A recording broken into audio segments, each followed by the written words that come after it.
श्रीलक्ष्मी श्रीमहालक्ष्मी क्षीरसागरकन्यका उत्तिष्ठ हरिसम्प्रीते भक्तानां भाग्यदायिनी।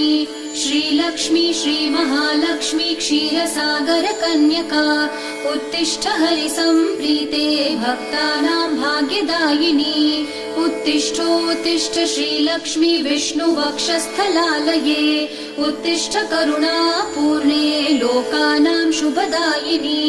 उत्तिष्ठोत्तिष्ठ श्रीलक्ष्मी विष्णुवक्षस्थलालये उत्तिष्ठ करुणापूर्णे लोकानां शुभदायिनी।